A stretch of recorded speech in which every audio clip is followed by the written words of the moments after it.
Welcome back. एक बार फिर आप लोगों के बीच एक नए इंफॉर्मेशन के साथ।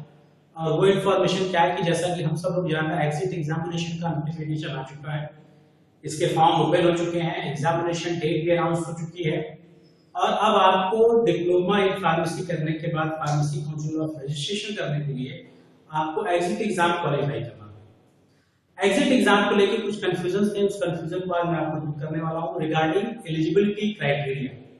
बहुत से बच्चे परेशान हैं कि क्या फॉर्म फिलअप कर सकते हैं या नहीं कर सकते हैं। तो एलिजिबिलिटी क्राइटेरिया आज मैं आपको बताने वाला हूं कि एलिजिबिलिटी क्राइटेरिया में क्या कहा गया है कि जो एग्जिट एग्जामिनेशन का नोटिफिकेशन है।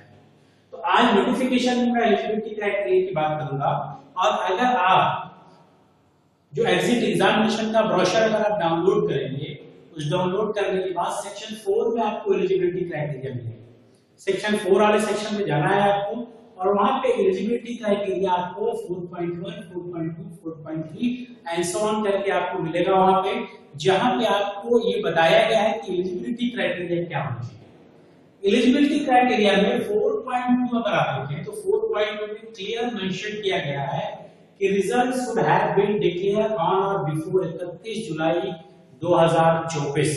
यानी वही लोग जो जिन लोगों ने जिनका रिजल्ट 31 जुलाई 2024 से पहले आ चुका है या डिक्लेयर हो चुका है, वही लोग एलिजिबल इस फॉर्म को भरने के लिए। अगर आपका रिजल्ट 31 जुलाई 2024 से पहले नहीं आया है तो आप इस फॉर्म को भरने के लिए एलिजिबल नहीं है। मेरे हाथ में एलिजिबिलिटी क्राइटेरिया भी है और इसके 4.2 में लिखा भी गया है कि उक्त डिप्लोमा इन फार्मेसी योग्यता के लिए अंतिम परीक्षा का परिणाम 31 जुलाई 2024 को या उससे पहले घोषित किया जाना चाहिए। यानी अगर आपका रिजल्ट 31 जुलाई 2024 से पहले आ चुका है तभी आप पात्र हैं इस फॉर्म को भरने के लिए।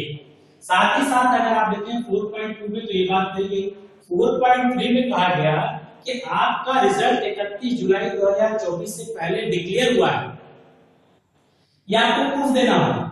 प्रूफ का मतलब आपके रिजल्ट में मेंशन होगा कि रिजल्ट डिक्लेयर जुलाई के पहले की डेट है, इसका मतलब आपका रिजल्ट जुलाई से पहले डिक्लेयर हो चुका है, यानी प्रूफ देना है। और अगर आपने फॉर्म भर दिया, बाई चांस आपने फॉर्म फिलअप कर दिया और अगर ये प्रूफ हो गया कि आपका रिजल्ट 31 जुलाई 2024 से पहले डिक्लेयर नहीं हुआ है तो आप सेक्शन 4.4 में देखो उसको कहा जाएगा आप इनएलिजिबल हैं, आप डिस्क्वालीफाई कर दिए। तो ये बात क्लियर हो चुकी है कि जिनका एग्जाम रिजल्ट 31 जुलाई से पहले आ चुका है वही लोग एलिजिबल है। अगर आपका रिजल्ट नहीं आया है तो आप इसके लिए एलिजिबल नहीं है। और ये जो बात कही गई है, ये जो DP diploma in pharmacy exit exam का जो गजट आया था 2022 में, इस 22 में ये बात क्लियर कहा गया है कि एग्जिट एग्जाम के लिए वही एप्लीकेबल है, वही आप को फिलअप कर सकते हैं जिनका रिजल्ट डिक्लेयर हो चुका है। उसी सेगमेंट को लेके कहा गया है। तो जिन बच्चों का रिजल्ट नहीं आया है वो लोग वेट करें कि अगर कोई नोटिफिकेशन फर्दर आता है कि वो बच्चे एलिजिबल हैं जो डिप्लोमा इन फार्मेसी के एग्जाम में अपीयर है, तभी आप फॉर्म फिलअप करिएगा। अदरवाइज आप फॉर्म फिलअप नहीं करेंगे। क्यों? तब तक जब तक उस कंडीशन में जब आपका रिजल्ट अगर 31 जुलाई से पहले नहीं आया। अगर रिजल्ट डिक्लेयर हो चुका है तो आप फॉर्म इजीली भरिए, तैयारी करिए, एग्जाम दीजिए। अगर नहीं आया है तो आप एक नए नोटिफिकेशन अगर कोई आता है, क्योंकि सब लोग प्रयास कर रहे हैं कि मौका दिया जाए, अगर मौका दिया जाता है तभी आप फॉर्म फिलअप करेंगे, अदरवाइज फॉर्म फिलअप नहीं करेंगे। जब सेकंड, क्योंकि ये जो एग्जिट एग्जाम का रिजल्ट आया है, ये इन्होंने कहा कि साल में 2 बार आपको एग्जाम करना है, ट्वाइस, 2 बार एग्जाम होंगे आपके।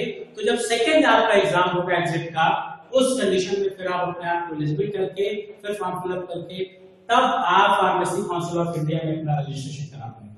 तो ये क्लियर हो गया कि कौन से बच्चे फॉर्म फिलअप कर सकते हैं। बहुत से बच्चे मुझे लिख रहे थे कि आप फिलअप कर सकते हैं कि नहीं, तो ये क्लियर जब लिखा गया है उस क्लियरिटी के बेसिस पर आपको क्लियर हो गया, आप तभी फॉर्म फिलअप करेंगे उस कंडीशन में जब आपका रिजल्ट 31 जुलाई 2024 से पहले डिक्लेयर हो गया। अगर नहीं हुआ तो आप फॉर्म फिलअप नहीं करेंगे। अगर कोई नोटिफिकेशन फर्दर आता है कि वो बच्चे एलिजिबल हैं जो लोगों का रिजल्ट अभी नहीं आया या अपीयरिंग है, तो मैं आपको बताऊंगा, फिर आप इस फॉर्म को फिलअप करिएगा। लेकिन आज की डेट तक सिस्टम ये है कि जिनका रिजल्ट डिक्लेयर नहीं हुआ है वो फॉर्म भरने के लिए एलिजिबल नहीं है। तो आज मुझे लग रहा है कि एलिजिबिलिटी क्राइटेरिया से लेके आपका डाउट क्लियर हो गया होगा। इसका जो ब्रोशर है वो आपको डिस्क्रिप्शन बॉक्स में लिंक में मिल जाएगा, वहां से आप पीडीएफ को सेक्शन 4 वाला जो सेक्शन है उसको क्लियर तक पढ़िएगा, तब आपके सारे डाउट क्लियर हो जाएंगे। इसी तरह से कुछ और इंफॉर्मेटिव वीडियो के साथ फिर मिलेंगे नेक्स्ट वीडियो में। Till then goodbye, have a nice day.